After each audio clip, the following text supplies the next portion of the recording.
मलाई मानिसहरूले चाहिँ धेरै भन्थे होइन, तर के भन्थे? भनौँ न अब यस्तो मान्छेसँग बिहे गरेर होइन अब तिम्रो भविष्यमा कस्तो हुन्छ, अहिले पो माया माया भनेर हुँदैन। जिन्दगीमा पैसा पनि ठुलो कुरा हो होइन, पैसा छ भने अब लाइफ अलि राम्रो हुन्छ भन्ने कुराहरू गर्नुहुन्थ्यो होइन। मलाई चाहिँ मानिसहरूले के भन्ने हुन् कि भन्ने त्यस्तो केही महसुस गर्नुभएको थियो तपाईँ? मलाई मानिसहरूले चाहिँ धेरै भन्थे होइन, तर के भन्थे? भनौँ न अब यस्तो मान्छेसँग बिहे गरेर होइन अब तिम्रो भविष्यमा कस्तो हुन्छ, अहिले पो माया भनेर हुँदैन। जिन्दगीमा पैसा पनि ठुलो कुरा हो होइन, पैसा छ भने अब लाइफ अलि राम्रो हुन्छ भन्ने कुराहरू गर्नुहुन्थ्यो होइन। हो, साँच्ची हो एकदमै। अनि उहाँलाई चाहिँ विभिन्न तौरले तपाईँले सहयोग गरिराख्नु भएको छ? हजुर, सेवाकाईदेखि लिएर घरमा होइन, अब जस उहाँलाई जुन कुराको आवश्यकता छ त्यहाँ म खडा हुन्छु। तपाईँको 2टा छोरा, जब हाम्रो विवाह भयो, विवाह भन्दाखेरि के प्रश्न चिन्ह उठायो भने समाजले केटा कि त करोडपति हुनुपर्छ, पक्कै उसले बिहे गर्यो होला, कि त यो केटालाई यति राम्री के अरे श्रीमती, फेरि सुन्दरी कि त ब्युटिफुल श्रीमती, कि त यो केटालाई मोहनी लाउन हुन्छ। किनभने मान्छेलाई सत्य कुरा पस्दैन त, कि त यसले मोहनी लाउन जान्दछ कि त यो करोडपति छ। तर अहिले सबैले थाहा भइसकेको छ कि मेरो आफ्नो जग्गा जमिनहरू केही छैन। यसको अर्थ भनेको म गरिब छु होइन, प्रशस्त परमेश्वरले हामीलाई दिनुभएको छ भने प्रशस्त हामीलाई हो, आफ्नो घर जग्गा जमिन छैन तर हाम्रो परिवारलाई पुग्ने मेरो बुवाले प्रशस्त गरी हामीलाई दिनुभएको छ। मैले चाहिँ अब मलाई पहिल्यैदेखि चाहिँ वचनमा एकदम अब भनौँ न वचनमा एकदम पोख्ता भएको मानिस चाहिँ एकदम मनपर्छ क्या। अनि उहाँ चाहिँ सानैदेखि त्यस्तै हुनुहुन्थ्यो, मतलब मैले चिनेदेखि भनौँ न बल्ल विश्वासी हुनुहुन्थ्यो मैले चिन्दाखेरि।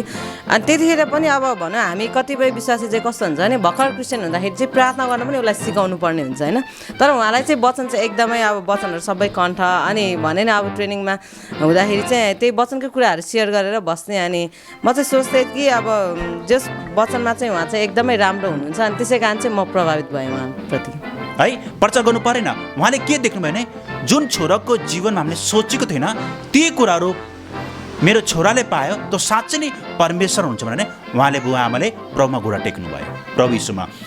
अनि गाउँमा पनि लगे मेरो श्रीमती, सबैले गाउँको मान्छेले भन्थे यो त केही गर्न सक्दैन, यो त काम नलाग्नेमा न गला छ न कला छ, यो त बरु आत्महत्या गरे हुन्छ भनेर चाहिँ 1-2जनाले मलाई सल्लाह पनि दिएको थिए, माया रहेछ। अनि विवाद पनि उठ्यो, कतिजनाले म्यासेज पठाए धत यस्तो पास्टरको नाम पनि रोमान्स हुन्छ भनेर चाहिँ कतिजनाले त्यो भने। अरे बाबा, कतिजना पास्टरको नाम गणेश छ, कतिजना पास्टरको नाम शङ्कर छ, कतिजना पास्टरको नाम भनौँ न देवी देवताको नामबाट छ। त अब रोमान्स नाम हुँदैमा म सबैसँग रोमान्स गर्दै पनि हिँडेको होइन, प्रेम गरे पनि रोमान्स पनि मेरो श्रीमतीसँग, यसकारण रोमान्स मेरो। हजुर। दर्शकबिन जय मसीह, अनि हार्दिक स्वागत गर्न चाहन्छु। यतिखेर पोखराको माछापुछ्री टोलमा छु। पृष्ठभूमिमा तपाईँ देख्न सक्नुहुन्छ यहाँ यो जहाँ हामी आज यो कार्यक्रम रेकर्ड गराउँदैछौँ, यो न्यू लाइफ अपोस्टोलिक चर्चको प्रार्थना हल अथवा एउटा सानो कोठा जहाँ नियमित सेवा सङ्गति भइराखेको छ विगत 12 वर्षदेखि। यो चाहिँ न्यू लाइफ अपोस्टोलिक चर्चको चर्च भवन हो। यसलाई एउटा सटरमा भाडामा लिएर एउटा सटरमा यहाँ सेवा सङ्गति गर्दै आउनुभएको छ विगत 12 वर्षदेखि। आज हामी यहाँ यही चर्चका पास्टर रोमान्स थपलिया र उहाँकी श्रीमती माया थपलियाज्यूसँग प्रेम संवाद गर्दैछौँ। सामान्य मानिसले विचार गर्ने गर्छन् अथवा एउटा प्रेडिक्सन गर्ने गर्छन् कि एउटा शारीरिक रूपमा अशक्त भएको व्यक्ति अर्को एक सामान्य नर्मल व्यक्तिसँग विवाह गर्दाखेरि कतै भविष्यमा गएर यिनीहरू बिचमा कुनै समस्या सृजना हुने हो कि अथवा कुनै दरार स्थापना हुने हो कि र पछि गएर यिनीहरूको विवाह असफल हुने हो कि भन्ने मानिसले त्यो सोच विचार गर्ने गर्छन्। यो चाहिँ मानिसको विचार हो, तर परमेश्वरको योजना चाहिँ फरक हुन्छ। परमेश्वरले मानिस जातिलाई आफ्नै स्वरूपमा सृष्टि गर्नुभयो।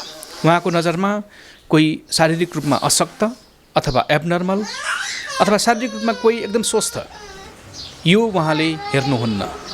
उहाँले हेर्नुहुन्छ हृदयमा परमेश्वरलाई कति त्यो व्यक्तिले स्थान दिएको छ, ताकि ऊ शारीरिक रूपमा अस्वस्थ होस् अथवा स्वस्थ होस्, यसमा उहाँलाई मतलब छैन। उहाँले मतलब गर्नुहुने कुरा यति मात्रै हो कि उहाँले तपाईँ र मेरो हृदय हेर्नुहुन्छ, हृदयमा के छ उसको भन्ने कुरा उहाँले हेर्नुहुन्छ। आज हामी यही विषयमा केन्द्रित रहेर पास्टर रोमान्स थपलिया र उहाँको श्रीमतीसँग यो प्रेम संवाद गर्दैछौँ। पास्टर रोमान्स थपलिया जो शारीरिक रूपमा अशक्त हुनुहुन्छ र फरक क्षमतावान व्यक्तित्व हुनुहुन्छ। उहाँले 12 वर्षदेखि पोखरामा रहेर न्यू लाइफ अपोस्टोलिक चर्चमा उहाँले पास्टरी सेवा गर्दै हुनुहुन्छ। उहाँ र उहाँको श्रीमती मिलेर यहाँ पास्टरी सेवा गरिराख्नु भएको छ। उहाँको स्थायी घर झापा हो। उहाँको श्रीमतीको माइती भक्तपुर हो र उहाँहरूले पोखरामा आएर सेवाकाई गर्दै हुनुहुन्छ। आज हामी उहाँहरूसँग यो संवाद गर्न गइराखेका छौँ। कार्यक्रमलाई अन्तिम समयसम्म हेरेर आशिष पाउने कोसिस गर्नुहोला। यी कार्यक्रममा स्वागत छ दुवैजनालाई। धन्यवाद सर। धन्यवाद। सुरुमै अब तपाईँहरूको भेट कहाँ, कहिले र कस्तो अवस्थामा भयो र अन्ततः तपाईँहरू पवित्र विवाहमा बाँधिनु भयो?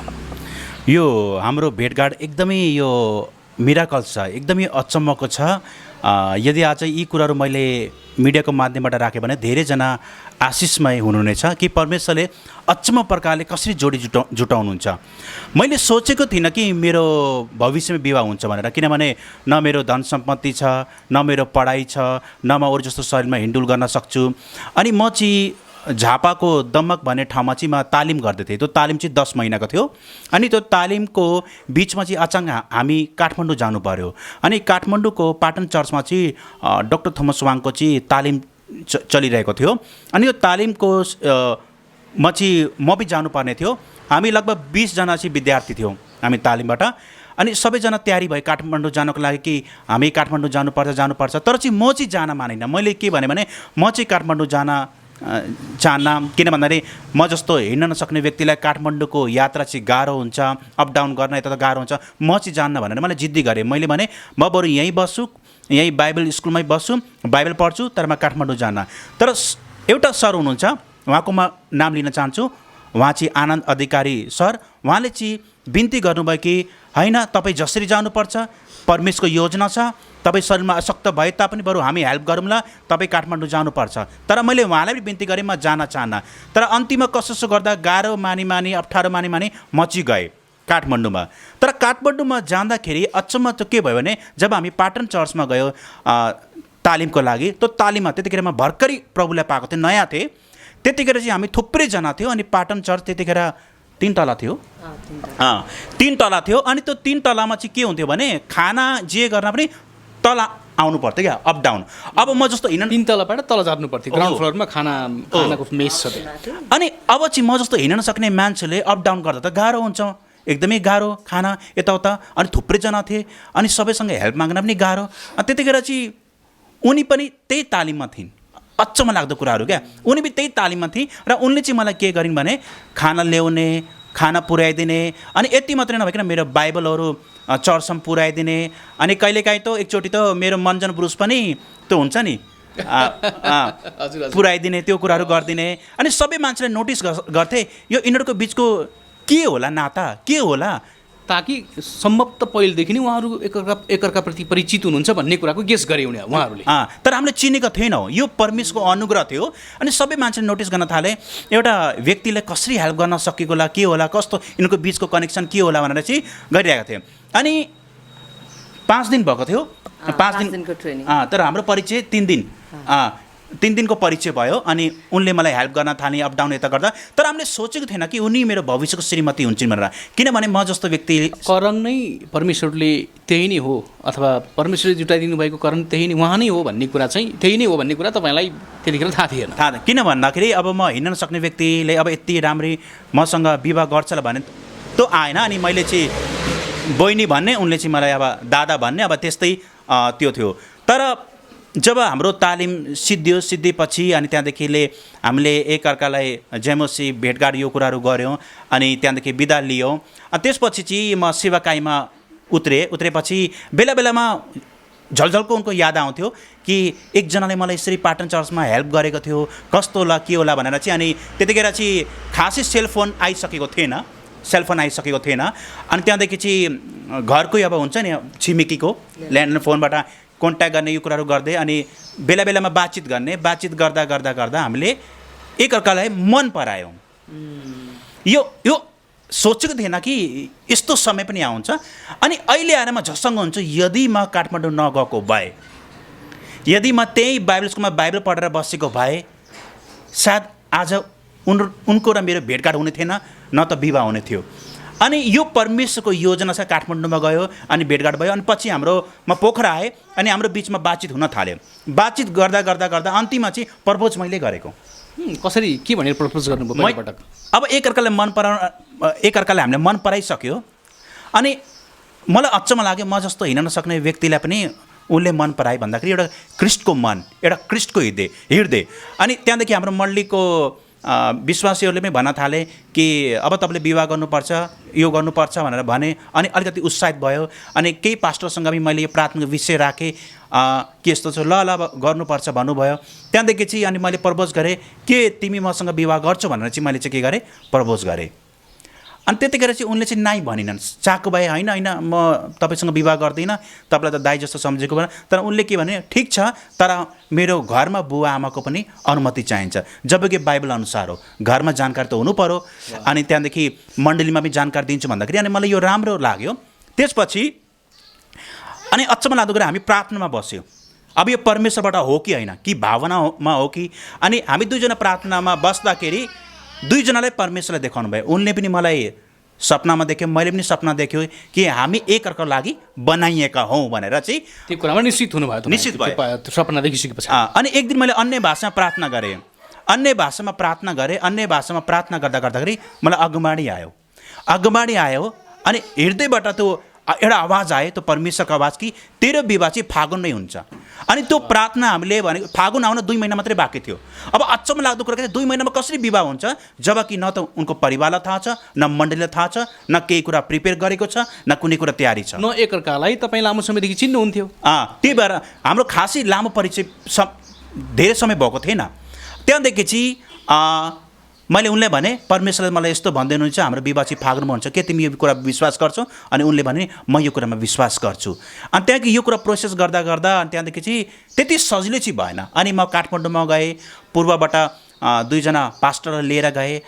अनि त्यहाँदेखि पछि अरू पास्टर पनि मसँग सहमति जनाउनु भयो। अचम्म लाग्दो कुरा के छ भने, म विवाह गर्न गएको मान्छे गोजीमा पैसा छैन है, गोजीमा पैसा छैन। त्यहाँदेखि चाहिँ अब मलाई त्यो ज्ञान छैन कि विवाह गर्नको लागि अब कमसेकम श्रीमतीको लागि कपडा लगाइदिनु पर्छ, त्यो पनि लगिनँ। अनि लगाइदिनुपर्छ, त्यो पनि थाहा थिएन। अब न त हो छ, यहाँसम्म कि मेरो गाडी भाडा पनि मेरो मण्डलीको विश्वासले तिरिदिएको। शरीरमा एउटै कपडा लगाएर गएँ। अनि तर जाने बेला मण्डली परिवारलाई के भने, आउँदाखेरि चाहिँ म तपाईँहरूको लागि पास्टरनी आमा लिएर आउँछु भनेर चाहिँ मैले भने। तर केही छैन है, रित्तै गएको। अनि जाँदाखेरि अनि त्यहाँदेखि विवाहको बारेमा कुराहरू चल्यो, यता गऱ्यो, तर त्यति सजिलो भएन। किन भन्दाखेरि समाजले पनि प्रश्न चिन्ह उठायो कि यस्तो व्यक्तिसँग विवाह गरेर कसरी पाल्छ यो, किन भन्दा यो समाजले उठायो। अनि मण्डलीमा पनि यो प्रश्न उठ्यो कि अब यस्तो व्यक्तिसँग विवाह गरिदिएपछि उसले भोलि पर्सि आफ्नो परिवारको लालन पोषण कसरी गर्छ, कसरी पाल्छ भन्ने एउटा प्रश्न चिन्हहरू उठ्यो हेर्दाखेरि। तर यो त्यति सजिलो भएन। हामीलाई निर्णय लिनलाई धेरै समय लाग्यो। हामी होटलमा बस्यो, अपडाउन धेरै गाह्रो भयो। यता त भनौँ न धेरै गाह्रो अवस्था भयो। बिचमा त म निराशै भएँ। अब परमेश्वरबाट अगुवाणी त आयो, तेरो विवाह फागुनमा हुन्छ, तर निराशा पनि भए कि अब चाहिँ के होला, अब मन पराइसक्यो, अब विवाह हुन्छ कि हुँदैन भनेर चाहिँ अनि मलाई त्यो भयो। बाँकीमा उनले भन्छ चाहिँ अनि कसरी त्यो। हजुर एकैछिन उहाँसँग पनि हामी पक्कै पनि जोड्छौँ, उहाँलाई पनि प्रश्न गर्छौँ। पहिलोपटक मायाजी, हजुर पहिलोपटक जसरी उहाँ चाहिँ तालिमको लागि झापादेखि पाटनको कैनुने चर्चमा जब उहाँ आउनुभयो, आइसके पछाडि सुरुमै तपाईँलाई एक्कासी उहाँप्रतिको दया अथवा एउटा माया, परमेश्वरप्रतिको प्रेम जागेर तपाईँले त्यो कसरी सुरुमा चाहिँ किन उहाँलाई सहयोग गर्ने हृदय भयो? किनकि त्यहाँ त अरूहरू पनि थिए, उहाँलाई सहयोग गर्ने अरूले सहयोग गरेनन्, त तपाईँ नै किन अग्रसर हुनुभयो? म चाहिँ पहिला कस्तो थिएँ भने, म चाहिँ सानैदेखि अरूलाई हेल्प गर्दा चाहिँ आफूलाई एकदमै आनन्दित फिल हुन्थ्यो क्या मलाई। अनि म चर्चमा पनि प्रायः अब एकजना आन्टी हुनुहुन्थ्यो, अनि उहाँ जहिले बिरामी भइराख्नुहुन्थ्यो, अनि उहाँलाई हेल्प गर्न जान्थेँ। अनि मम्मीले चाहिँ भन्नुहुन्थ्यो, तँलाई चाहिँ मम्मी भन्दा चाहिँ अब आन्टी प्यारो छ है क्या, सधैँ आन्टीलाई हेल्प गर्न जान्छ, कहिलेकाहीँ मम्मीलाई गर्दै हुन्थ्यो नि भन्थ्यो कि। अनि त्यसरी नै मलाई चाहिँ कस्तो भने सानैदेखि नै भनौँ न अब अरूलाई हेल्प गर्न पाउँदा चाहिँ एकदम आनन्दित हुन्थ्यो। अनि त्यसरी नै हाम्रो ट्रेनिङमा भेट हुँदाखेरि चाहिँ 5 दिनको ट्रेनिङ थियो। अनि 5 दिनमा चाहिँ अब 2 दिन त अब नचिनेको मान्छेलाई त हेल्प गर्न त अब गाह्रै हुन्छ नि त। अनि त्यसरी नै 2 दिन चाहिँ म हेरिरहन्थेँ उहाँले कसरी गर्नुहुन्छ होला, कति गाह्रो भएको छ होला जस्तो फिल हुन्थ्यो आफूलाई चाहिँ। अनि त्यसपछि चाहिँ अनि जस 1 दिन 2 दिन भएपछि अनि परिचय गरेँ होइन। अनि परिचय गरिसकेपछि चाहिँ अनि बिस्तारै चाहिँ अब उहाँलाई हेल्पको खाँचो छ। के भन्नुभयो सुरुमा, तपाईँले कसरी परिचय गर्नुभयो? जस अब ट्रेनिङमा आएको भएर अनि उहाँले चाहिँ अब पहिले हाम्रो भेटघाट हुँदाखेरि वचनको कुराहरू गर्थ्यो। अनि म त्यतिखेर चाहिँ 40 दिनको फास्टिङमा थिएँ। अनि फास्टिङमा चाहिँ अब मेरो खानेकुरातिर त ध्यानै हुने भएन अनि उहाँले चाहिँ वचनको कुराहरू गर्नुहुन्थ्यो अनि त्यही वचनको कुराहरू चाहिँ सेयर गरेर अनि त्यसरी नै चिना परिचय भयो। तपाईँ 40 दिनको उपवास प्रार्थनामा रहिरहँदाखेरि अब मैले मेरो जीवनको लाइफ पार्टनरको लागि प्रार्थना गर्नुपर्छ भन्ने त्यतिखेर तपाईँको विषय थियो? त्यतिखेर त त्यो विषय थिएन। मैले विशेष त्यही एकजना आन्टीको लागि नै बसेको थिएँ उहाँको लागि, किनभने उहाँ चाहिँ धेरै बिरामी भइराख्नुहुन्थ्यो अनि प्रभुसँग चाहिँ प्रार्थना गर्थेँ कि अब उहाँद्वारा चाहिँ उहाँको फ्यामिलीहरू पनि होइन प्रभुमा आएको होस् भनेर अनि उहाँको लागि बसेँ। कति ठुलो हृदय है! तपाईँ अरूको निम्ति 40 दिन उपवास प्रार्थना गर्नुभयो तपाईँको आन्टीको त उहाँले शारीरिक रूपमा छुटकारा पाउनु भएको होस् भनेर। हजुर। अनि त्यसपछि अनि त्यसरी नै अनि वचनहरू चाहिँ सेयर गर्थेँ अनि त्यसरी चिना परिचय भयो। अनि अब मेरो काम हुन्थेन अनि उहाँलाई चाहिँ खानाहरू ल्याइदिने साथीहरूलाई भनेर अनि लाइनमा उनीहरू बस्दिन्थे अनि खानाहरू ल्याइदिने। न त अब कस्तो हुन्छ भने आफू लिन गयो लाइनमा बस्यो उहाँलाई ल्याएर खुवाउँदा आफू खाएर ल्याउँदाखेरि त धेरै टाइम हुन्छ नि त अनि उहाँलाई खाने टाइमै हुन्थेन अनि मेरो त खानु पर्ने अनि ल्याएर दिन्थेँ अनि बाइबलहरू पनि अब पुऱ्याउन उहाँको साथीहरू खाना खाएर आउँदा त ढिला हुन्थ्यो अनि मैले नै अगाडि नै पुऱ्याइदिन्थेँ कि उहाँलाई चाहिँ। हजुर। अनि त्यसरी नै बुकहरू पुऱ्याइदिन्थेँ, त्यही हो। त्यसरी नै हाम्रो चाहिँ चिना परिचय भयो। अनि त्यो बेलामा चाहिँ अब साथीहरूले भन्थ्यो कि अब 3 दिनसम्म हेल्प गर्दाखेरि अब साथीले मान्छेले तिमीलाई के सोध्छ किन हेल्प गरेको भनेर अब होइन को हो भनेर सोध्छ भनेर भन्थ्यो। अनि मैले चाहिँ मान्छेले जेसुकै सोधोस् मलाई हेल्प गर्दा चाहिँ आनन्द फिल हुन्छ अनि त्यसै कारण चाहिँ मैले गरेको भनेर भन्थेँ कि।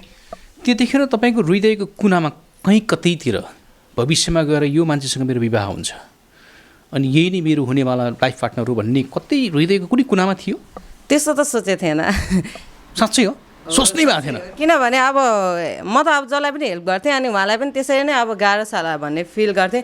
त्यही अब उहाँको शारीरिक अस्वस्थताका कारणले अब माया भन्ने त अब छुट्टै प्रकारको हुन्छ नि त, त्यो चाहिँ थियो होइन, तर लाइफ पार्टनर भनेर त त्यसरी चाहिँ सोचेको थिएन। पछि अन्तत के कुराले तपाईँलाई अब मेरो लाइफ पार्टनर हो उहाँ नै हो, परमेश्वरले राखिदिनु भएको लाइफ पार्टनर उहाँ नै हो भन्ने कुरा के कुराले निश्चित गर्यो तपाईँलाई? एक त अब हाम्रो कुराहरू भइसकेपछि कुराहरू भइरहँदाखेरि अनि उहाँले अब जस अब बिहेको कुराहरू गर्दाखेरि प्रेम प्रस्ताव राख्नुभयो नि उहाँले? हजुर। राख्दाखेरि चाहिँ अब मैले चाहिँ नाइ भनेन, किनभने अब मलाई हेल्प गर्न त एकदमै मनपर्छ होइन। अनि त्यसमाथि पनि अनि मैले चाहिँ अब त्यसपछि चाहिँ होइन हामीले अब दुईजनाले उहाँले नि भन्नुभयो कि हामी प्रार्थनाहरू गऱ्यो, उपवास प्रार्थनाहरू गऱ्यो अनि सपनामा पनि जस मैले चाहिँ प्रभुसँग के भनेको थिएँ यदि उहाँ नै मेरो लाइफ पार्टनर हो भने चाहिँ मलाई सपना दर्शन भए पनि दिनु होइन, अब कोहीद्वारा अब हुन्छ नि त त्यसरी देखाउनु भनेर भन्थ्यो। अनि त्यसरी नै अनि हामी दुईजनालाई नि देख्यौँ अनि त्यही कारणले चाहिँ यो चाहिँ प्रभुले नै जुटाउनु भएको हो भन्ने हामीलाई चाहिँ फिल भयो। निश्चित भयो। हजुर। एकैछिन तपाईँसँग फेरि जोडिन्छु, फेरि रोमान्ससँग आउन चाहेँ, अघिको बाँकी कुरा तपाईँ जोड्न खोज्दै हुनुहुन्थ्यो। अनि फागुन जुन अगवानी आयो कि तेरो विवाह फागुनमै हुन्छ नभन्दै हाम्रो विवाह फागुन 16 गते विवाह भयो फेरि। अनि त्यहाँदेखि अचम्म लाग्दो कुरा के छ नि, हामीलाई जुन विवाहको लागि अब हामीले त्यति धुमधामले गरेन, एकदमै सामान्य तरिकाले त्यसको लागि चाहिने खर्च पनि परमेश्वर जुटाइदिनु भयो। अनि मेरो श्रीमतीलाई लाउने जुन हुन्छ कपडा त्यो पनि जुटाइदिनु भयो, म बेहुलाको लागि पनि चाहिने कपडा पनि परमेश्वरले जुटाइदिनु भयो। अनि त्यहाँदेखि पोखराबाट काठमाडौँ होइन, पोखराबाट काठमाडौँ जाने क्रममा अब विवाह गर्छु भन्ने कुरा निश्चित भइसके पछाडि तपाईँ 1 सरो लुगा लगाएर जानुभएको थियो, तपाईँसँग रुपियाँ पैसा लुगा किन्ने के अरे बेहुलीको निम्ति लुगा किन्ने आफूलाई लगाउने केही पनि थिएन? केही थिएन। यो कसरी व्यवस्थापन? यो अचम्म लाग्यो। यो चाहिँ भनौँ न अब पास्टर सेवाकाई गरेको भर्खरै थियो, सबै कुरा बुद्धि पुगेन। अनि त्यहाँदेखि मसँग पूर्व झापाबाट 1-2 जना पास्टर, त्यसपछि काठमाडौँका केही पास्टर हुनुहुन्थ्यो अनि उहाँले मिलेर के गर्नु भेटी स्वरूप चाहिँ उहाँले मलाई हेल्प गर्नुभयो। त्यहाँदेखि हाम्रो विवाह परिवारमा गाह्रो भइरहेको थियो निर्णय लिनलाई, किन भन्दाखेरि अब यो स्वाभाविक कुरा हो, किनभने एउटा हिँड्न नसक्ने व्यक्तिलाई जसको अत्तो पत्तो छैन, जसको बुवा आमाले चिनेछ त्यस्तोलाई कसरी दिने आफ्नो छोरी, यो एउटा चुनौती हो नि त, सबैले त यसरी दिन सक्दैन। तर मेरो सास ससुरालाई चाहिँ म धन्यको भन्छु, उहाँले चाहिँ भरोसा र विश्वासको साथ चाहिँ पछि उहाँको पुरै परिवारले चाहिँ आफ्नो छोरी आफ्नो चेली चाहिँ मलाई दिनुभयो। अनि पछि हाम्रो पवित्र विवाह भयो। फेरि हामीले पाटन चर्चको छोरी मण्डलीमा चाहिँ हामीले पवित्र विवाह गऱ्यौँ। त्यहाँदेखि चाहिँ मेरो जिम्मा विवाह भयो, तर विवाह भोलिपल्ट चाहिँ आज जस्तो मैले घरमा फोन गरेँ अनि मेरो विवाह हुँदैछ भने पत्याएनन्, मम्मी बाबी पत्याउनु भएन, भाइ कसैले पनि पत्याएन। किन पत्याएन? उहाँले भन्नुभयो नचाहिने कुरा। शारीरिक अवस्था देखेर यस्तो शारीरिक अवस्था छ तैपनि यसले विवाह गर्ने कोसिस गर्दैछ, यो चाहिँ सायद एउटा सपना जस्तो हो कि एउटा मनगणन्ती कुरा गर्यो भन्ने सोच्नुभयो उहाँहरू? किनभने बुवा मेरो मम्मी बाबाले पहिले पनि कुरा गर्नुहुन्थ्यो बिचारा यो ठुलो छोरा ए तपाईँ घरको जेठो छोरा? घरको ठुलो एकदम जेठो म जेठो छोरा मभन्दा मुनि 4 जना बहिनी अनि एउटा भाइ छ। अनि कुरा गर्नुहुन्थ्यो बिचारै ठुलो छोरा त हिँड्न पनि सक्दैन, अब यसको बिचारा भविष्यमा विवाह हुँदैन होला भने उहाँले कुरा गर्नुहुन्थ्यो।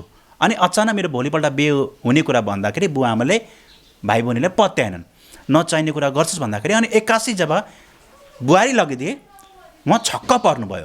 अनि यति मात्रै हो र फेरि अनि पछि उहाँले के गर्नुभयो, मेरो जीवनमा परिवर्तन देखेर उहाँ प्रभुमा आउनुभयो। मैले बुवा आमाले आमा बुवा सुसमाचार प्रचार गर्नु परेन है, प्रचार गर्नु परेन। उहाँले के देख्नुभयो भने जुन छोराको जीवनमा हामीले सोचेको थिएन ती कुराहरू मेरो छोराले पायो, त्यो साँच्चै नै परमेश्वर हुन्छ भने उहाँले बुवा आमाले प्रभुमा घुँडा टेक्नुभयो, प्रभु यीशुमा। अनि गाउँमा पनि लगे मेरो श्रीमती, सबैले गाउँको मान्छेले भन्थे यो त केही गर्न सक्दैन, यो त काम नलाग्नेमा न गल छ न कल छ, यो त बरु आत्महत्या गरे हुन्छ भनेर चाहिँ 1-2 जनाले मलाई सल्लाह पनि दिएको थिए। मेरो छेउमा आएर सल्लाह दिएको थिए। अनि भने भाइ तिमी त बेकारमा जन्म्यौ, तिमी त पृथ्वीको बोझ हो, तिमी के गर सामाकोसीमा आत्महत्या गरेर मर भनेपछि काठमाडौँको सामाकोसीमा मलाई भनेका थिए। त्यहाँदेखि अहिले त्यहाँदेखि ती व्यक्तिहरूले पनि पछि देखे अनि सबैले भने वाह साँच्चै नै तिमीहरूको प्रभु यीशु हुनुहुँदो रहेछ। अनि त्यहाँदेखि त्यो गाउँको मान्छे केही व्यक्तिले भने तिमीले जीवनमा केही गर्न नसके पनि तिमीले रुमाल फिजाए भए पनि तिमीलाई जसले नै पैसा दिन्छ, बाटोमा रुमाल फिजाएर आफ्नो पैसा माग्नु।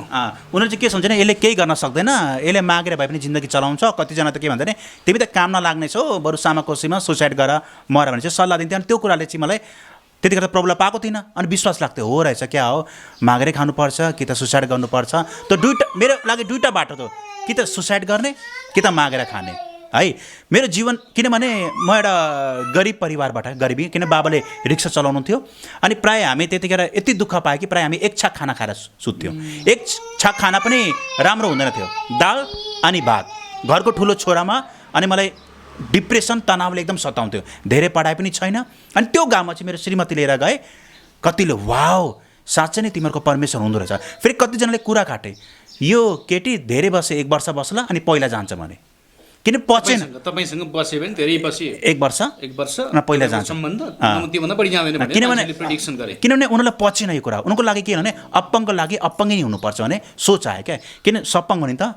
अनि यो उनीहरूलाई यो कुराहरू पचेन, कुरा काट्न थाले। तर 2 वर्षपछि छोरा लिएर गए अनि सबैको मुखमा के भयो, ताला लाग्यो। सबै चुपचाप बस्यो कि साँच्चै छोरा जन्मियो। छोरा फेरि अर्कोचोटि झन् 2टा लगिदिए, सबैको फेरि अर्को छोरा जन्मियो। अनि सबैको मुखमा ताला लाग्यो। अनि सबैले अनि अन्त्यमा नै होइन ऊ चाहिँ विश्वासयोग्य रहेछ भने चाहिँ। अनि गाउँको कोही मान्छेले पनि मलाई प्रश्न उठाउँदैन कि तिमीले विदेशी धर्म किन ल्यायो, कसैले भन्नै पाउँदैन। किनभने मेरो जीवनमा परिवर्तन देख्यो। न त प्रश्न हुन्छ नि किन विदेशी लाग्यो, डलर पाउँछ, कसैले भन्नै सक्दैन। सबैले भने कि होइन तिमीले जे गरेर राम्रो गर, किनभने तिम्रो जीवन कस्तो थियो अहिले कस्तो भयो हामीले देखिरहेका छौँ भने उनीहरूले आफूले पनि के भन्छन् म माथि प्रश्न चिन्ह उठाउँदैन। अनि हाम्रो विवाह भएको अब यो फागुनमा कति हुन्छ, 12 पुरा भएर 13 लाग्छ। 13 लाग्छ।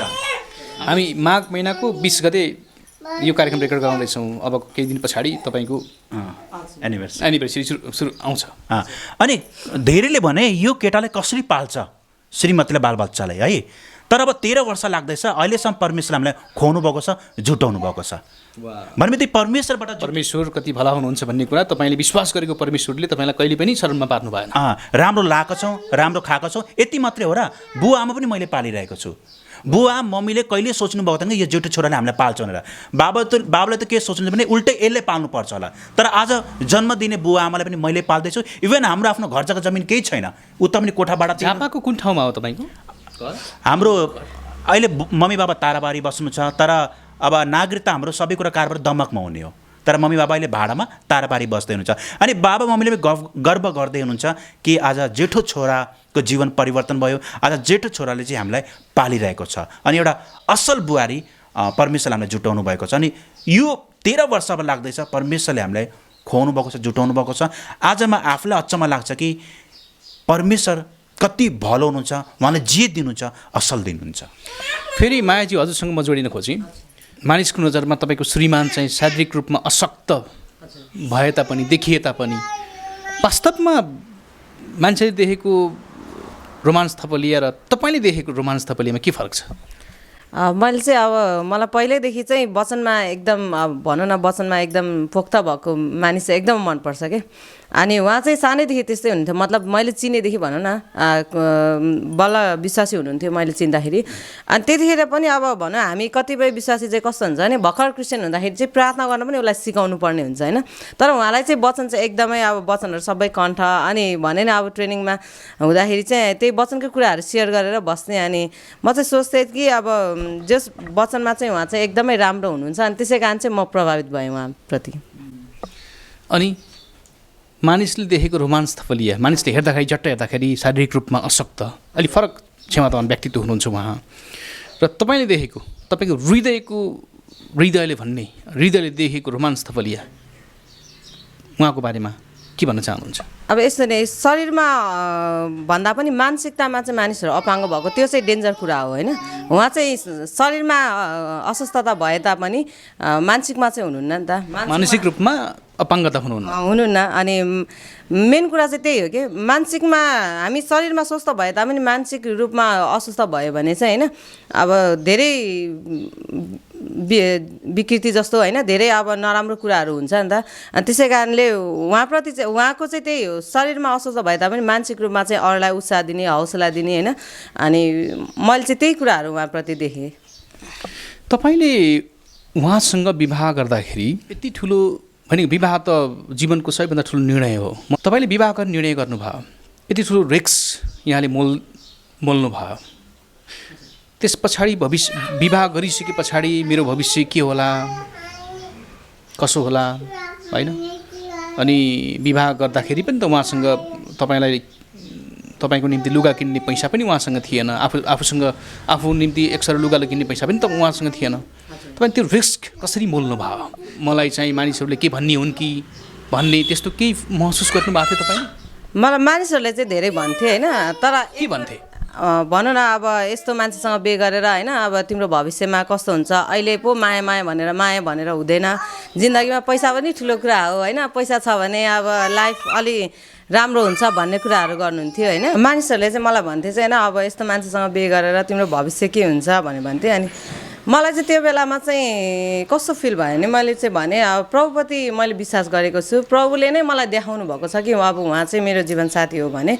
अब प्रभुले नै खुवाउनुहुन्छ प्रभुले नै विचार गर्नुहुन्छ किनभने वचनले पनि भन्छ कि उहाँको सन्तानहरू चाहिँ कसैले मागेर खानु परेको छैन भनेर होइन अनि त्यसरी नै जस अब उहाँले केही गर्नु भएन भने मै भए पनि केही गर्छु अब लाइफमा त होइन अब उहाँको मात्रै त गरेर हुँदैन नि म पनि केही गर्न सकिहाल्छु नि त्यसरी नै हुन्छ यदि प्रभुले देखाउनु भएको छ भने चाहिँ म उहाँसँगै बिहे गर्छु भन्ने कुराहरू भयो कि रिस्क लिनुभयो तपाईँले होइन तर रिस्क लिनुभन्दा पनि तपाईँको एउटा परमेश्वरप्रतिको एउटा भरोसा विश्वास हजुर।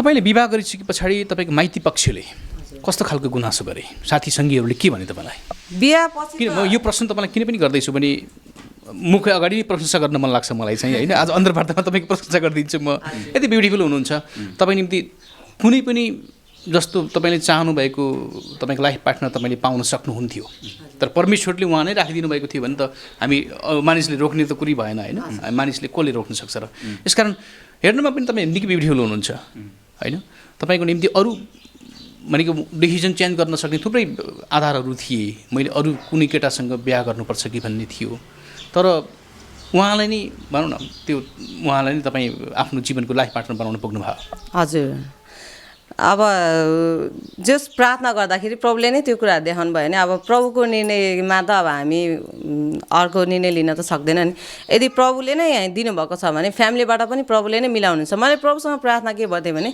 यदि प्रभु तपाईँले जुटाउनु भएको छ भने मेरो फ्यामिलीलाई कन्भिन्स गराउनु पनि तपाईँले नै अब अगुवाई गर्नुपर्छ होइन तपाईँको आत्माद्वारा नै लिड गर्नुपर्छ भन्ने कुराहरू चाहिँ प्रभुसँग प्रार्थनामा भन्थेँ कि। एकैछिन त्यो प्रश्न गर्छु त्योभन्दा पहिला अघि मैले प्रश्न गरेको थिएँ तपाईँलाई साथी सङ्गीहरूले के भने तपाईँलाई जब उहाँ तपाईँ विवाह गर्ने निर्णय गरिसके पछाडि? अब यस्तो भयो हाम्रो विवाहको निर्णय चाहिँ अब सुरुमा हामी चिनाजानै हुँदाखेरि हामी दुई बिच मात्रै थियो होइन निर्णय गरेपछि चाहिँ हामीले साथीहरूलाई भन्ने त्यो उसै भएन तर बिहापछि चाहिँ प्रायः कसैले भनेन तर बिहाभन्दा अगाडि चाहिँ यस्तो मान्छेसँग बिहे गरेर लाइफ के हुन्छ अब दिदीहरूले पनि भन्नुहुन्थ्यो होइन अब यसो हात समातेर हिँड्न मन लाग्छ होला तँलाई होइन भन्नुहुन्थ्यो क्या अब भोलि पर्सि हजुर अनि भोलि पर्सि अब छोराहरूले सोध्यो भने के जवाफ दिन्छस् भन्ने कुराहरू गर्नुहुन्थ्यो अनि मैले चाहिँ अब त्यस्तो कुराहरूलाई चाहिँ इग्नोर गरेँ। किनभने कमजोरी पक्षलाई मात्र हामीले ध्यान दिइराख्यो भने हामी कहिले पनि अगाडि बढ्न सक्दैन क्या। अनि त्यस पछाडि जब तपाईँ विवाह गरेर आफ्नो माइतीमा जानुभयो, तपाईँको श्रीमानलाई लिएर जानुभयो, तपाईँको श्रीमान त सामान्य व्यक्ति छ र हिँड्न सक्नुहुन्न, व्हिल चेयरमा हिँड्नुहुन्छ, हिँडिराख्नु भएको छ। त्यस पछाडि तपाईँका आफन्त अथवा माइती पक्षले के भने, कस्तो खालको प्रतिक्रिया दिए? अब अगाडि त प्रायः कसैले केही पनि भनेन होइन, पछाडि त अब थाहा भएन। तर जस अब फल्नाको छोरीले चाहिँ यस्तोसँग बिहे गर्यो, के सोचेर बिहे गर्यो होला, उसले अब जस्तो केटा नि पाउँथ्यो होइन। अब मेरो दिदीबहिनीले कुरा लिएर आउनु भएको थियो, अब यस्तो केटासँग बिहे गर, यस्तोसँग नगर भनेर कुरा गर्नुभएको थियो होइन। तर मैले चाहिँ अब प्रभुले नै मलाई उहाँलाई नै अब साथ दिने, अब उहाँलाई नै जस भनौँ न जीवनसाथी चुन्ने जुन अब मेरो हृदयमा हालिदिनु भएको छ भने मैले उहाँलाई नै स्वीकार्छु, उहाँलाई नै चुन्छु भनेर कुराहरू गरेँ मैले होइन। अनि साथीहरूले पनि त्यसो भन्दाखेरि मैले चाहिँ अब प्रभुले देखाउनु भएको छ भने म के गर्न सक्छु र, अब प्रभुको निर्णयअनुसार म हिँड्छु। अर्थात् प्रभुले जुन मलाई हृदयमा देखाउनु भएको, सपनामा देखाउनु भएको कुरा छ, त्यो कुरालाई मैले इग्नोर गर्न सक्दिनँ भन्ने कुराहरू। तपाईँलाई परमेश्वरले त्यतिखेर बिफोर म्यारिज जुन कुरा देखाउनु भयो त्यो कुरामा तपाईँ निश्चिन्त हुनुहुन्थ्यो होइन? फलस्वरूप अहिले यति खुसी हुनुहुन्छ, आफ्नो श्रीमानसँग, परिवारसँग, दुईवटा छोराहरू पनि छन्, सेवाकाई गरिराख्नु भएको छ। मैले भन्दा ठिक भन्छु? मैले फेरि पहिला म चाहिँ फेरि यस्तो, म एउटै कुरा एकचोटिकोमा चाहिँ कहिले पनि युज गर्दिनँ। मैले प्रार्थना पनि मैले प्रभुसँग त्यसरी नै भन्दाखेरि मैले एकचोटि मात्रै होइन, मैले उहाँलाई 2-3 चोटि नै प्रार्थनामा देखेँ होइन। अनि जो सपनामा पनि देखेँ, अनि त्यसै कारण चाहिँ त्यो कुरामा म निश्चिन्त भएँ। अनि जस त्यो कुरा निश्चिन्त भएको कारण अहिले चाहिँ जस प्रभुको योजना छ ताकि हामी चाहिँ खुसी छौँ यो परिवारमा। मायाजी, अघि तपाईँले भन्नुभयो कि तपाईँका आफन्तहरूले, तपाईँका परिवारकै सदस्यहरूले भोलि पर्सि तिम्रो जन्मिने छोराछोरीले के भन्लान् र अरूको श्रीमान श्रीमतीसँगै बाटोमा हात समातेर हिँडेको देख्दाखेरि तिमीलाई पनि हिँडिनु जस्तो लाग्थ्यो होला भनेर भने, एक खालको चुनौती तपाईँको अगाडि ल्याए। अहिले हुनु त अब पक्कै पनि तपाईँले आफ्नो श्रीमानलाई सहयोग गरिराख्नु भएको छ, विभिन्न तौरले रात दिन हरेक सेवाकाईमा सहयोग गरिराख्नु भएको छ। त्यो अवसरभन्दा तपाईँले बढी मैले प्रेम पाएँ श्रीमानबाट, बढी मैले त्योभन्दा बढी म खुसी छु भन्ने पक्कै पनि छ होला जस्तो लाग्यो तपाईँसँग? त्यो त पक्कै पनि छ। किन भन्दाखेरि अब कति संसारको मानिसहरू हामी देख्न सक्छौँ होइन। अब हिँड्न सक्ने हुँदा पनि अब दिनरात घरमा रुने होइन, झैझगडाहरू हुने, अब प्रेमहरू नहुने कुराहरू हुन्छ होइन। तर हामी दुई बिचमा चाहिँ त्यो कुराहरू चाहिँ अवश्य छैन। अब हुन त हुन्छ, अब मनमुटावको कुराहरू त अब नबुझाएको कारणले जसको घरमा पनि हुन्छ होइन। तर भनौँ न अब के सम्बन्ध नै विच्छेद हुने कुराहरू, अब त्यस्तो नराम्रो कुराहरू चाहिँ हाम्रो परिवारमा चाहिँ छैन भनौँ न। आफ्नो परमेश्वरले राखिदिनु भएको उहाँ नै मेरो लाइफ पार्टनर हो भन्ने कुरामा किनकि तपाईँ निश्चिन्त हुनुहुन्थ्यो त्यसमा होइन? हजुर एकदमै। त्यही भएर पनि तपाईँलाई भविष्यको कुनै डर भएन? हो एकदम, तपाईँले ठिक भन्नुभयो।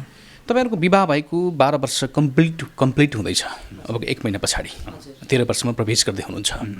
अहिलेसम्मको तपाईँको दाम्पत्य जीवन, 2टा छोरा पनि जन्मिसके होइन, कस्तो लाग्दैछ तपाईँलाई? एउटा श्रीमती भएर आफ्नो श्रीमानको सेवा गर्न पाउनु, मिनिस्ट्रीमा सँगै सहयोगी भन्न पाउनु होइन? तपाईँको श्रीमानले केही दिन अगाडि मसँग अफेयरमा भन्दै हुनुहुन्थ्यो कि मेरो सेवाकाईमा यदि मेरो श्रीमती नभइदिएको भए म आज यो अवस्थामा हुन्थेन भन्दै हुनुहुन्थ्यो। कस्तो महसुस गर्दै हुनुहुन्छ यहाँले यो 12 वर्षमा? अब हामी दुईजना चाहिँ अब सेवाकाईमा सँगसँगै छौँ होइन। कतिपय चाहिँ हुन्छ श्रीमान चाहिँ सेवाकाईमा लिन, तर श्रीमती चाहिँ अब घरकैमा घर गृहस्थीमै व्यस्त भइरहेको हुन्छ। तर हामी चाहिँ त्यस्तो छैन, हामी जहाँ जान्छौँ सँगै जान्छौँ होइन। अनि सेवाकाईमा होस् चाहे प्रार्थनामा, सङ्गतिमा, जुनैमा पनि हामी सँगसँगै छौँ। अनि त्यसै कारण एकदमै राम्रो छ हाम्रो वैवाहिक जीवन। एकैछिन फेरि पछाडि जान मन लाग्यो, उहाँको के देखेर, चरित्र भयो अथवा बोली वचन स्वभाव के देखेर तपाईँ प्रभावित हुनुभयो, अन्ततः तपाईँ उहाँसँग विवाह गर्न पुग्नुभयो? एक त अब सबैले भन्नुहुन्छ उहाँलाई चाहिँ उहाँको बोली एकदमै मिठो छ होइन, म पनि भन्छु होइन, एकदमै राम्रो छ। उहाँले चाहिँ कुन ठाउँमा कहाँ कसरी बोल्नुपर्छ उहाँलाई थाहा छ होइन। अनि त्यति मात्रै नभएर चाहिँ मैले अघि नै पनि भनिहालेँ कि हामी भर्खर प्रभुलाई चिनेको विश्वासीलाई चाहिँ प्रार्थना गर्न पनि गाह्रो हुन्छ, तर उहाँमा चाहिँ त्यो कुराहरू थिएन। उहाँ चाहिँ भर्खर मैले चिन्दाखेरि चाहिँ 3 महिनाको विश्वासी हुनुहुन्थ्यो, तर वचन प्रार्थनाहरू चाहिँ एकदमै राम्रो के उहाँको। म चाहिँ भन न, म अब उहाँलाई चिन्दाखेरि त म त सानैदेखि विश्वासी हो, 9-10 वर्षदेखि मम्मीहरू बाबासँगै म बालसङ्गतिदेखि नै चर्च जान थालेको। तर म त्यति वचनमा पोख्त थिएन, तर उहाँ 3 महिनाको हुँदाखेरि चाहिँ त्यति चाहिँ वचनमा एकदम राम्रो हुनुहुन्थ्यो कि, अनि त्यो कुरामा चाहिँ म एकदमै प्रभावित भएँ। पहिलोपटक तपाईँले कसरी प्रेम प्रस्ताव राख्नुभयो उहाँलाई? मैले यो प्रस्ताव अब ल्यान्डलाइनमा बातचित भइरहेको थियो, ल्यान्डलाइन फोनबाट। ल्यान्ड त्यति अब त्यो होइन, त्यो थिएन त्यतिखेर। मोबाइल फोन थिएन। पछि चाहिँ मोटर लगाएको थियो एउटा डब्बा जस्तो मोबाइल, अनि ल्यान्डलाइनमा एकअर्काको फेरि हाम्रो घरको ल्यान्डलाइन उता बातचित भइराख्ने, कुराकानी भइराख्ने गर्दा गर्दा त्यो बातचित गर्दा गर्दा हामीले प्रेममा डुब्यो, मन परायो। त्यसपछि अब ममा आँट आयो, हिम्मत आयो, अनि मैले ती प्रस्ताव गरेँ कि तिमीले मसँग विवाह गर्छौ भने चाहिँ मैले प्रस्ताव राखेँ। अनि तपाईँले उहाँको प्रस्तावलाई सहजै स्वीकार गर्नुभयो? पहिलो प्रस्तावलाई, प्रेम प्रस्तावलाई? मैले चाहिँ अब मेरोबाट चाहिँ मैले नाइ चाहिँ भनेन होइन, तर मैले चाहिँ के भने मेरो फ्यामिलीले ओके भन्छ भने चाहिँ म पनि ओके छु। अनि त्यो बिन्दुमा तपाईँ पुगिसक्नु भएको थियो? हजुर हजुर, किनभने अब यस्तो भयो, हाम्रो चिनाजाना पछि हाम्रो फोन कन्ट्याक्ट चाहिँ निरन्तर भइरहेको थियो होइन। अब ल्यान्डलाइनमा भए पनि हाम्रो कन्ट्याक्टहरू चाहिँ भइरहेको थियो। अब त्यस्तै होइन, जसलाई हामीले नजिकबाट चिन्छ अनि अब माया भन्ने त एक प्रकारको भइहाल्छ, तर लाइफ पार्टनर चाहिँ सोचेको थिएन। तर उहाँले चाहिँ अब हाउभाउले पनि थाहा हुन्छ नि त, मान्छेले यस्तो सोचिरहेछ भन्ने कुराहरू हुन्छ। अनि मैले चाहिँ अब भन्यो भने पनि ठिकै छ भन्ने कुराहरू थियो। अनि फ्यामिलीले चाहिँ अब पर्मिसन दिनु पऱ्यो, फ्यामिलीले हुन्छ भन्यो भने चाहिँ ओके म पनि ठिकै छु। पास्टर रोमान्स थपलियाज्यू, अनि तपाईँको दैनिक जीवन सामान्य व्यक्ति सरह दैनिक जीवनयापन गर्न भनौँ न, दैनिक रूपमा जुन क्रियाकलाप गर्नुपर्ने हुन्छ बिहान उठेदेखि बेलुकीसम्म, अनि तपाईँले कतिको अप्ठ्यारो बोध गरिराख्नु भएको छ? कतिको अप्ठ्यारो बोध हुन्छ? होइन, विवाहको कुरा गरेको होइन, तपाईँको शारीरिक अवस्थालाई मध्यनजर गर्दै यो प्रश्न गरेको मैले। यसमा विवाहभन्दा अगाडि धेरै गाह्रो हुन्थ्यो, आफै खाना पकाउने, आफै लुगा धुने, यति गाह्रो अवस्था हुन्थ्यो। तर विवाह गरिसकेपछि मलाई सबै कुरा सजिलो भयो। अहिले चाहिँ मलाई अब भनौँ न अलिकति हिँड्न त गाह्रो भइहाल्छ, तर भनौँ न एउटा सहारा पाइसकेपछि अब लुगा धुने पनि टेन्सन छैन, खाना पकाउनु पनि टेन्सन छैन। अहिले म सोच्छु यदि श्रीमती नभएको भए मलाई त मेरो दिमाग खराब हुन्थ्यो होला। किनभने अब तपाईँ आफै विचार गर्ने, एउटा हिँड्न सक्ने सामान्य एउटा व्यक्ति त श्रीमती नहुँदा कति गाह्रो हुन्छ है। मैले कतिखेर श्रीमतीको अझै गहिरो महसुस गरेँ भने जब विदेश गएँ नि, मसँग त साथीहरू थिए नि, त इन्डोनेसिया, मलेसिया, अनि कुन देश पुग्नुभयो? South Korea.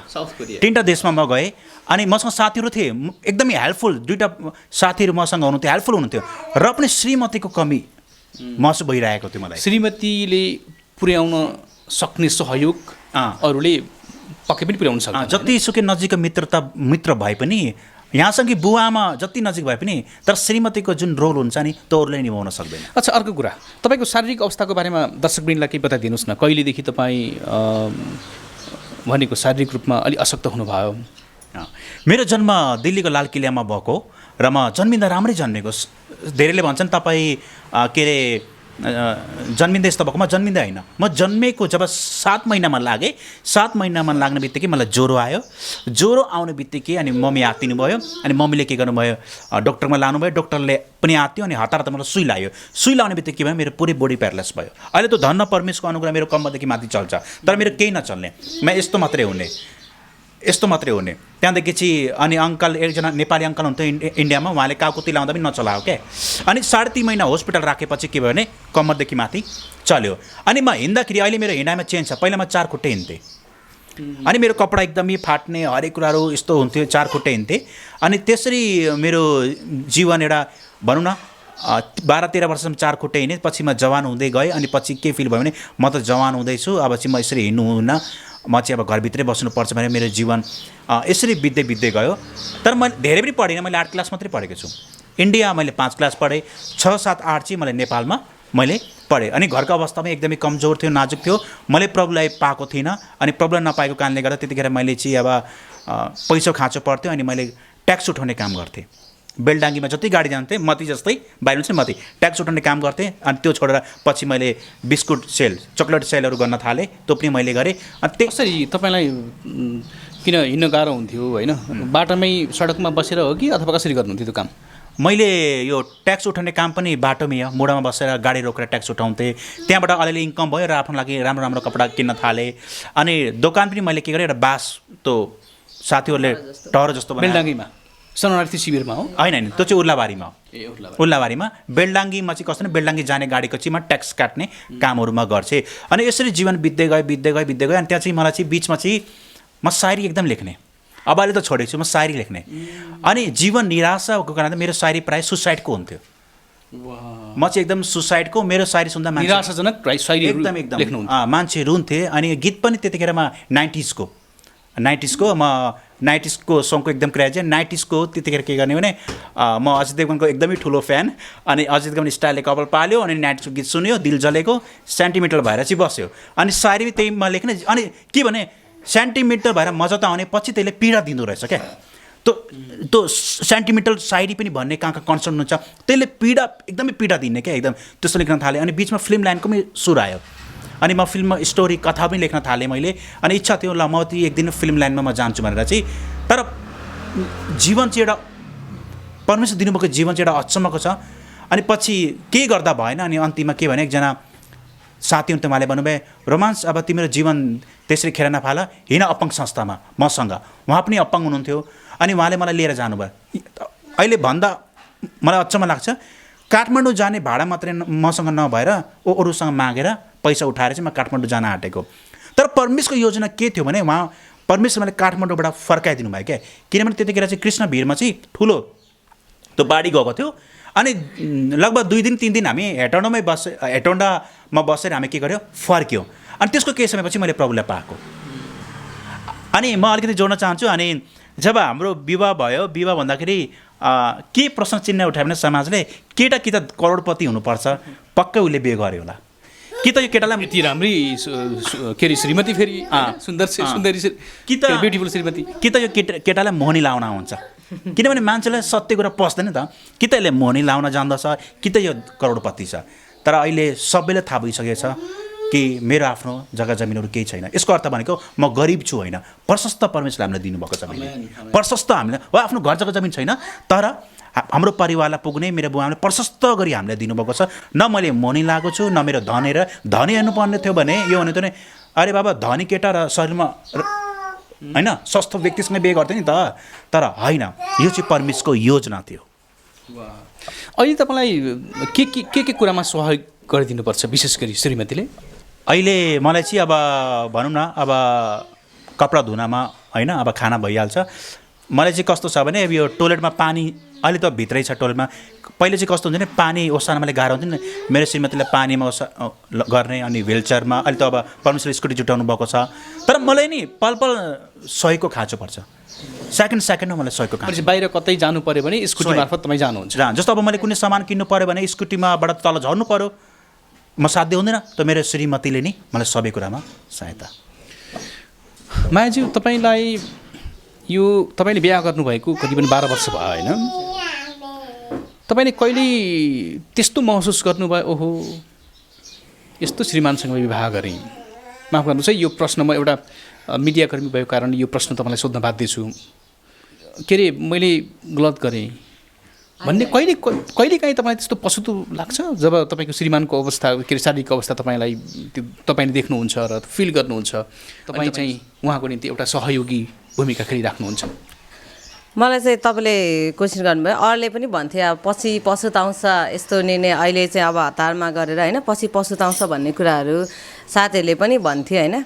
तर मैले चाहिँ उहाँसँग बिहे गर्नुभन्दा अगाडि नै मैले के गरेको थिएँ भने, यदि प्रभु तपाईँले जुटाउनु भएको छ भने म त्यो कुरामा चाहिँ म कहिले पनि गनगन गर्दिनँ भन्ने मैले पहिले नै भनेको थिएँ। अनि त्यसै कारणले चाहिँ होइन, म अहिले पनि त्यो मैले लिएको त्यो निर्णयमा चाहिँ म कहिले पनि पछुताउँदिनँ। कहिले पनि तपाईँलाई मैले गलत निर्णय गरेको रहेछु भन्ने कुरा कहिले पनि महसुस भएन मलाई।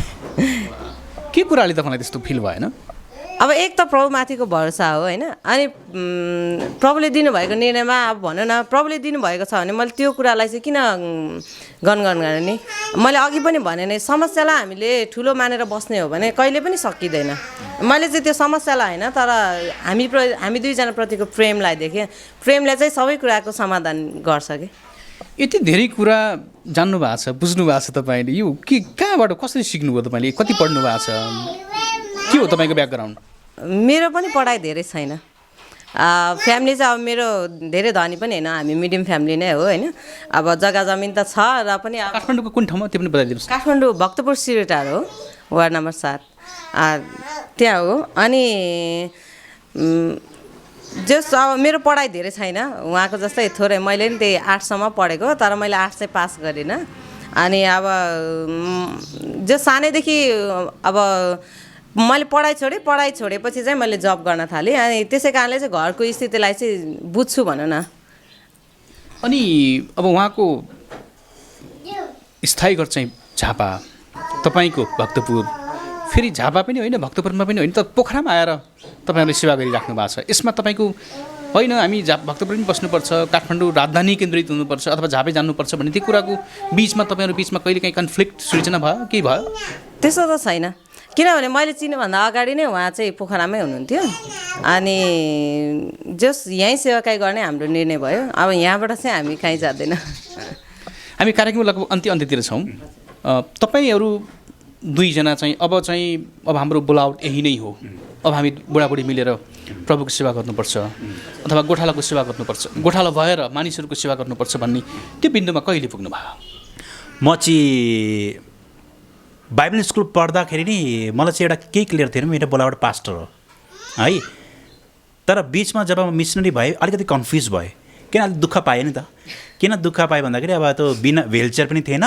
मैले त यो राख्न चाहन्छु, म चाहिँ बिना व्हिलचेयर प्रचार गर्थेँ घिस्रेर। म चाहिँ मुस्लिमलाई पनि प्रचार गर्ने, मन्दिरभित्र प्रचार गर्ने। पोखरामा कि झापामा हुँदा? यो नेपालगञ्जमा मेरो सेवाको सुरुवात चाहिँ मैले प्रचार चाहिँ दम्माबाट सुरु गरेँ। 3 महिना नेपालगञ्जको कोरिनपुर टोलमा बसेकोमा। कसरी पुग्नुभयो त्यहाँ चाहिँ पहिला म 3-4 वर्ष कोरिन मिसनरीसँग भएर सेवाकाई गरेँ क्या। अनि नेपालगञ्जमा कस्तो थियो भने घिस्रेर प्रचार गर्ने, प्रचार गर्दा कुकुर पछि लाग्ने क्या। कुकुरलाई पनि अचम्म लाग्थ्यो होला, यो कस्तो खालको मान्छे हो, अनि टोक्नलाई पछि लाग्थ्यो। अनि मन्दिरमा कहाँ तपाईँलाई घिर्सिएको देख्दाखेरि कुकुरले अलि फरक माने, यसकारण चाहिँ तपाईँलाई पछ्याए कुकुरले टोक्न खोजे होइन? टोक्न खोजे। अनि प्रचार गर्न जाँदाखेरि अनि दिनभरि प्रचार गऱ्यो, अनि आफै खाना पकायो। खाना पनि म विवाह गरेपछि मोटाएको। मेरो विवाहको पहिलाको फोटो हेर्ने भने कसले पनि भन्दैन यो पहिलेको रोमान्स हो भनेर क्या। बाइबलले भन्छ नि त, पत्नी पाउनेले असल कुरा पाउँछ र पाउनु निका अझै थपिन्छ, अनुग्रह अझै बढेर आयो। अनि किन आफै लुगा धुने, आफै खाना पकाउने। अनि त्यहाँ एक दिन चाहिँ म रोएँ, परमेश्वरसँग के प्रार्थना गरेँ, पिता मेरो इच्छा सेवाकाई गर्नु छ। त्यतिखेर म बिचमा अलिक कन्फ्युज भयो कि मेरो पास्टर बोलावट हो कि होइन, किनकि मण्डली खडाइ हुँदैन, प्रचार गर्छु एउटै मान्छे आउँदैन। अनि त्यहाँदेखि चाहिँ हे पिता मलाई कि त हिँड्न सक्ने बनाइदिनुहोस् कि त व्हिलचेयर जुटाइदिनुहोस् प्रार्थना गरेँ क्या। किन व्हिलचेयर पनि छैन। त परमेश्वरले यति महान हुन्छ कि उहाँले व्हिलचेयर मात्रै होइन, व्हिलचेयर ठेल्ने श्रीमती पनि जुटाइदिनु भयो। हो, साँच्ची हो एकदमै। अनि उहाँलाई चाहिँ विभिन्न तौरले तपाईँले सहयोग गरिराख्नु भएको छ? हजुर, सेवाकाईदेखि लिएर घरमा होइन, अब जस उहाँलाई जुन कुराको आवश्यकता छ त्यहाँ म खडा हुन्छु। तपाईँको 2टा छोरा, पहिलो छोरा अथवा जेठो छोरा 10 वर्ष, सानो छोरा चाहिँ अथवा दोस्रो छोरा चाहिँ 2 वर्ष। तपाईँको सपना के छ, के बनाउन चाहनुहुन्छ भविष्यको दिनमा? अब मेन कुरा चाहिँ हामीलाई चाहिने भनेको वचन नै हो होइन। वचनमा स्थापित छ भने ऊ गलत मार्गमा हिँड्दैन। अब हाम्रो चाहिँ शिक्षा चाहिँ यही छ, अब सेवाकाई गरोस् हाम्रो चाहिँ इच्छा छ दुईजनाकै होइन। तर अब हामीले थोप्ने कुरा हुँदैन होइन। उनीहरू अब भविष्यमा उनीहरू के बन्न चाहन्छ उनीहरूलाई हामीले बनाउने, तर वचनमा चाहिँ हामीले हुर्काउने हो। मेरो पनि इच्छा के छ नि, मेरो 2टा छोरा छ नि, यो सेवाकाईमै अर्थात् सेवाकाईमा विशेष गरी जे गर्छ त्यो कुराबाट परमेश्वरको महिमा हुनु पर्यो। अब यिनीहरूलाई आफै होइन बाबा म यो भन्छु भने अब जिद्दी गर्ने कुरा भएन। तर हामी राम्रोसँग नपढे पनि हाम्रो के छ नि, राम्रोसँग पढाउने यिनीहरूलाई। किनभने अहिलेको समयमा के छ नि, कतिजनाको विचार के छ नि, अहिले बोलिहालेँ इसाई भन्ने बित्तिकै दलित, गरिब, अनपढ हुन्छ। तर म के भन्छु नि, हामी परमेश्वर सन्तान हो, हरेक क्षेत्रमा चाहिँ अधिकार गर्नुपर्ने छ, हरेक क्षेत्रमा। यसकारण यिनीहरूलाई के गर्ने, राम्रोसँग वचनमा हुर्काउने अनि सेवाकाईको हिसाबले हुर्काउने। तर यिनीहरूले के गर्न चाहन्छ यो यिनीहरूको इच्छा हो। हामी कार्यक्रमको लगभग अन्त्यतिर छौँ। अन्तमा तपाईँहरूको सेवाकाई न्यू लाइफ अपोस्टल चर्चको पास्टरको रूपमा तपाईँ सेवा गर्दै हुनुहुन्छ। अनि यही एउटा सानो कोठा हो, सटरमा यहाँहरूले सेवाकाई गरिराख्नु भएको छ विगत 12 वर्षदेखि। अनि अलिकति बताइदिनुहोस् न तपाईँको सेवाकाईको बारेमा। अनि तपाईँको प्रार्थनाको विषय के छ देश विदेशमा, जसले हाम्रो यो अन्तर्वार्ता हेरिराख्नु भएको छ? म त भन्छु एउटा नमुनाको जोडी हो तपाईँको होइन, दाम्पत्य जीवन परमेश्वरले आफ्नो महिमाले देख्नुहुन्छ। के बताइदिनुहोस् न अन्तमा। मेरो जीवनै अब सेवाकाईमा छ होइन। अब मेरो बोलावटै त्यही हो। पहिला त म के सोच्थेँ भने के अरे साहित्य लेख्नुपर्छ होला, फिल्म लाइनतिर जानुपर्छ भनेर सोच्थेँ म। तर म क्लियर छु, मेरो कलिङ चाहिँ पास्टर हो, म सेवाकाईमा छु। हरेकलाई परमेश्वरले फरक फरक तपाईँलाई फरक तरिकाले, मलाई फरक तरिकाले, किनभने एउटै अङ्गले शरीर बन्दैन, फरक फरक अङ्गले एउटा शरीर बन्छ। त्यही भएर मेरो सेवाकाई हो। अनि हामी लामो समयदेखि पोखरामा छौँ र एउटा सानो सटरमा हामीले सेवाकाई गर्दै आएका छौँ। त्यसले गर्दा अब हाम्रो प्रार्थना यही छ कि निरन्तर विदेशमा भएका जतिजना हुनुहुन्छ हाम्रो लागि प्रार्थना गरिदिनुहोस्। हामी अझै उठ्न चाहन्छौँ परमेश्वर कामको लागि, उहाँको महिमाको लागि। अनि हामी श्रीमान श्रीमती मिलेर निरन्तर यसरी एउटा सानो सटरमा सेवाकाई गरिरहेका छौँ। अनि हाम्रो एउटा सपना छ, यो मेरो व्यक्तिगत होइन, कि हाम्रो पनि एउटा के होस्, पोखरामा आफ्नै एउटा मण्डली भवन होस्। सानो एउटा जग्गा किनेर एउटा मण्डली भवन बनाएर चाहिँ हामी सङ्गति गर्न सकौँ। किनभने लामो समयदेखि हामीले कुखुराको खोरमा र यो सटरमा सङ्गति गर्दै आएका छौँ। मेरो इमानदारसँग भन्दाखेरि मेरो कसैसँग कनेक्सन छैन है। कतिजनाको सोच हुन्छ पास्टर रोमान्सको धेरैसँग लिङ्क छ, मलाई धेरैले चिन्नुहुन्छ होला, तर हामी एक्लै स्वतन्त्र भएर यो सानो सटरमा सङ्गति गर्दै आएका छौँ। अनि हाम्रो जीवनभरि के छ, सेवाकाईमा नै जीवन जान्छ। हजुर के भन्न चाहनुहुन्छ विषय? त्यही हो हाम्रो अब सेवाकाईमै हामीले चाहिँ अब जस सेवाकाईमै हामीले जीवन बिताउने होइन। अब यहाँ भएको हाम्रो चर्चको अब छोराछोरीहरूलाई चाहिँ प्रभुमै वचनको कुराहरूमै हुर्काउने। अनि उहाँले भन्नुभयो नि अब हाम्रो चाहिँ इच्छा छ पहिल्यैदेखिको होइन, अब मण्डली भवन बनाउने। अनि त्यसको लागि चाहिँ प्रार्थना गरिदिनुहोस् भन्न चाहन्छु। अच्छा, अन्तिम प्रश्न यहाँलाई, किन हामीले यो आज तपाईँको प्रेम कथासँग सम्बन्धित रहेर यो अन्तर्वार्ता गर्दैछौँ। तपाईँको नाम रोमान्स, तपाईँको श्रीमतीको नाम माया। झट्ट सुन्दाखेरि रोमान्स अङ्ग्रेजी शब्द, अङ्ग्रेजी, माया चाहिँ नेपाली। तर यसको गहिराई अर्थमा जाने हो भने एउटै हो वास्तवमा। रोमान्स भने कि माया हो, माया आफैमा माया हो। तर यो कसरी तपाईँको नाम यस्तो रहन गयो र तपाईँको श्रीमतीको नाम पनि अन्तत त्यही रहेछ, रोमान्स माया नै रहेछ, यो यसको पछाडि केही अर्थ छ? अब यो उनको माया नाम भएर मैले रोमान्स राखेको होइन। मैले यो रोमान्स नाम भनेको 56 सालमा राखेँ, 2056 सालमा क्या। म हरेक कुरा यो नाम अहिले पनि मेरो मण्डलीमा कसो नाम राख्ने युनिक तरिकाले राख्छु क्या, सर्ट है, सबैले बुझ्ने खालको। अनि मेरो चाहिँ के छ भने इन्टरनेसनल क्या, अर्थात् जहाँ गए पनि त्यो नाम सजिलो है। त्यही भएर चाहिँ 56 सालमा चाहिँ के नाम राखौँ भन्दाखेरि मैले सोचेँ मेरो नाम अर्कै हो। अनि त्यहाँदेखि के नाम राखौँ भन्दा डिक्सनरी हेर्दै थिएँ, अब धेरै पढेको छैन, डिक्सनरीबाट नाम चुज गर्नुपर्दा रोमान्स भेटियो है। अनि रोमान्सको सही अर्थ के रहेछ भने धेरैजनाले अब बाइबलको पदबाट पनि कतिजनाले गलत व्याख्या गर्छ नि त, रोमान्सले वास्तवमा गलत व्याख्या गर्दै क्या। तर यसको सही अर्थ मैले के भेटाएँ भने एउटा अचम्मको प्रेम कथा। अनि यो 56 सालदेखि रोमान्स नाम राखेको। अहिले मेरो मम्मी बाबाले मलाई रोमान्स भनेर बोलाउँछन्, त्यो नरमको नामबाट बोलाउँदैनन्। अनि अचम्म लाग्दो कुरा के छ भने उनको नाम पनि के रहेछ, माया रहेछ। अनि विवाद पनि उठ्यो, कतिजनाले म्यासेज पठाए धत यस्तो पास्टरको नाम पनि रोमान्स हुन्छ भनेर चाहिँ कतिजनाले त्यो भने। अरे बाबा, कतिजना पास्टरको नाम गणेश छ, कतिजना पास्टरको नाम शङ्कर छ, कतिजना पास्टरको नाम भनौँ न देवी देवताको नामबाट छ। त्यो अब रोमान्स नाम हुँदैमा म सबैसँग रोमान्स गर्दै पनि हिँडेको होइन। प्रेम गरे पनि रोमान्स मेरो श्रीमतीसँग, यसकारण रोमान्स मेरो। हजुर। अन्तमा यहाँहरूलाई धन्यवाद। प्रभुले तपाईँको सेवाकाईमा अझै प्रशस्त आशिष दिनुभएको होस्। तपाईँहरूको सेवा चाहिँ फैलिएर जाओस्, फैलिएर जानुहोस्, मेरो प्रार्थना शुभकामना छ तपाईँलाई। अनि तपाईँलाई पनि विशेष गरी धेरै धेरै धन्यवाद छ, जुन तपाईँ हाम्रोमा आएर होइन, एउटा सानो एउटा भनौँ न सटरमा आएर हाम्रोमा आएर एउटा तपाईँसँग इन्टरभ्यू दिन पाउँदाखेरि आनन्द एकदम ढुक्कसँग हामीले बोल्न पाइरहेका छौँ। अनि तपाईँलाई हृदयदेखि धेरै धन्यवाद छ, जुन तपाईँले हाम्रो एउटा सेवाकाईको, हाम्रो जीवन गवाई, हाम्रो विवाहको जुन तपाईँले मिडियाको माध्यमबाट धेरैलाई तपाईँले आशिष तुल्याउन चाहनुहुन्छ। हामी तपाईँको लागि पनि प्रार्थना गर्छौँ, निरन्तर तपाईँको सेवाकाईमा परमेश्वरले आशिष दिनुभएको होस्। फेरि पनि धन्यवाद र सबैलाई जय मसीह। दर्शकबिन, आजको यो प्रेम संवाद तपाईँलाई कस्तो लाग्यो? मैले अघि पनि इन्ट्रोमा तपाईँलाई जानकारी गराएँ कि मानिसहरूले विचार गर्ने गर्छन्, मानिसले मानिसको चाँडो न्याय गरिदिन्छ, अन्तत परमेश्वरले सबै कुराबाट भलाइ गर्नुहुन्छ भन्ने कुराको प्रमाण आज हामीले प्रस्तुत गरेका छौँ तपाईँ समक्ष। शारीरिक रूपमा अस्वस्थ अथवा शारीरिक रूपमा स्वस्थ, यसको परमेश्वरले प्रभाव गर्नुहुन्न। जसरी मायाज्यूले भन्दै हुनुहुन्थ्यो, उहाँको शारीरिक अवस्थालाई होइन तर उहाँको हृदयमा वचन गाडिएको कारण मैले उहाँसँग आफ्नो जीवन बिताउने प्रण गरेँ, निर्णय गरेँ फलस्वरूप अहिले म खुसी छु। वैवाहिक जीवनको 12 वर्षको अवधिमा कहिले पनि मैले पछुतो मानिनँ कि मैले गलत व्यक्तिसँग विवाह गरेँ भनेर। र उहाँले एकले अर्काको हृदयको सुन्दरतालाई ख्याल गर्नुभयो। फलस्वरूप उहाँहरू अहिले विवाह गरेर विगत 12 वर्षदेखि पास्टरी सेवकाईमा पनि हुनुहुन्छ। आजको यो संवाद तपाईँलाई कस्तो लाग्यो? वचनले भन्छ मानिस एक्लो रहन असल छैन। यसकारण तपाईँ पनि शारीरिक रूपमा अस्वस्थ हुनुहुन्छ। तपाईँले सोच्नुभएको छ होला मेरो विवाह हुँदैन होला, म त शारीरिक रूपमा यस्तो छु, म चाहिँ फरक छु, मलाई कसैले प्रेम गर्दैन होला।